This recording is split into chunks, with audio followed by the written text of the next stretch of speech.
the killing of Al-Jazeera's correspondent Shireen Abu Akleh in the occupied West Bank during an Israeli forces raid has again raised questions about the threat to the life of journalists and the performance of their duties. Now, coming just days after the observance of World Press Freedom Day, Achike, how much does this latest tragedy underpin the threats to press freedom?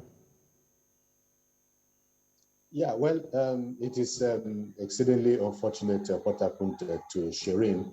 And of course, like you have said, it underscores the constant threat that journalists are facing all over the world.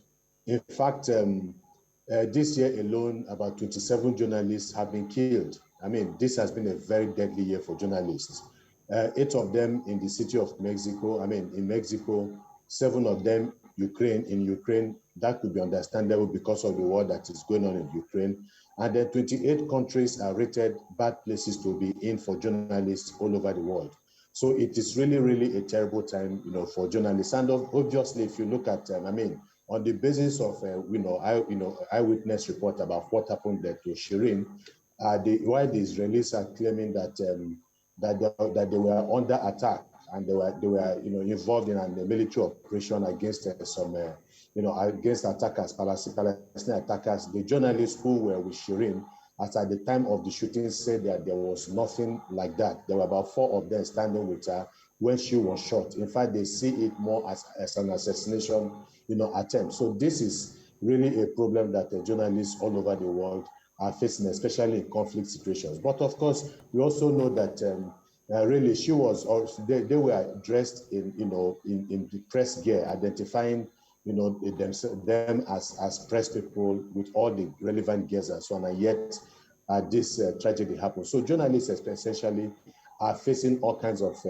threats, especially in autocratic countries where the civic space is constantly being closed. And of course, that one of the first casualties that in an autocratic society is the media, is the press. That is the first casualty. So that means that in such countries, the journalists are usually the first set of people because freedom is the very first thing that such autocracies go after. That puts the journalists in a peril. Well, Achike, for now, as you rightly said, the Israeli forces have been accused responsible for the murder, but that's an allegation they've all also refuted. Now, in this case, is there any possibility of identifying who's truly accountable and bringing them to justice? Well, for now, we know that the Israeli Ministry of Foreign Ministry has weighed in on the matter. They are, in fact, asking for joint pathological examination of the body of her body together with the Palestinian authorities. We don't know whether the Palestinian authorities are going to allow that. And then again, the foreign ministry actually made a statement to the effect that journalists at all times must be protected, have a right to be protected. So, that is saying, putting it in the right perspective. But it's not just about words alone. It's also about actions, the actions that follow the words. So obviously, if you want to get to the bottom of what has just happened in that area of a conflict, obviously some level of international investigation has to be carried, an independent international investigation to get to the heart of it. And the essence of doing that is to ensure that this kind of thing does not happen, is not allowed to happen, and that the people, hopefully, if people are found culpable, they should be seen to be punished, so that this will act as a lesson to other people that even in wartime situations, journalists have a duty to inform the general public, and that duty must not be cut short because of the excesses of military operatives. Yeah, and before I let you go, and more importantly, let's look at the threats journalists across the world, and especially in Africa, face in carrying out their duties. You just gave us a figure which is very, worrisome so far, over 20 killed. What can be done to guarantee the safety and freedom of journalists in the performance of their duties? Well, I think one of the things that would have to be looked at again is the kind of policies that are in place, even in countries in Africa. Do they have journalist-friendly or media-friendly policies? So that is where to start from, so that there could be a basis for holding government officials or state actors and non-state actors responsible, for violation of the media space. So that itself is critical.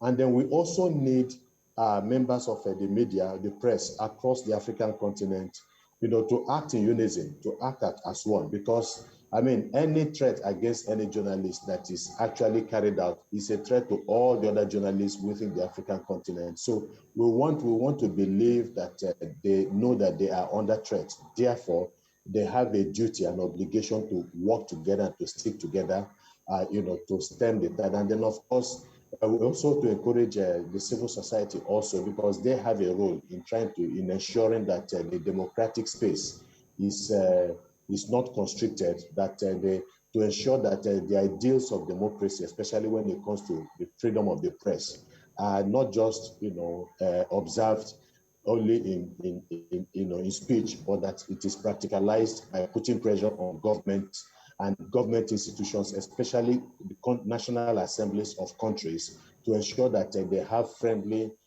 journalist-friendly policies and laws that are in place to protect journalists. I think these things are key. And then in those places where you have violation, we hope that they will go out of their way to ensure that there is proper and effective investigation of every case of victimization against journalists, whether cases of disappearance or death of journalists, to ensure that every case is investigated and pressure put on the authorities to ensure that people responsible are brought to book.